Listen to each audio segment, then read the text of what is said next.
మీద చెయ్యి వేసి బొట్టు పెట్టినా, తాళి బొట్టు మెడను కట్టి బొట్టు పెట్టినా, తల మీద చెయ్యి వేసి బొట్టు పెట్టినా, తాళి బొట్టు మెడను కట్టి బొట్టు పెట్టినా, సన్ని కళ్ళు తొక్కినా సప్త పదులు మెట్టినా, సన్ని కళ్ళు తొక్కినా సప్త పదులు మెట్టినా, మనసు మనసు కలపడమే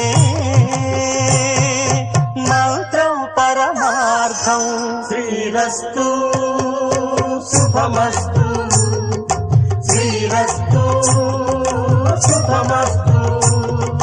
శ్రీకారం చుట్టుకుంది పెళ్లి పుస్తకం, ఇక ఆకారం దాచుతుంది కొత్త జీవితం.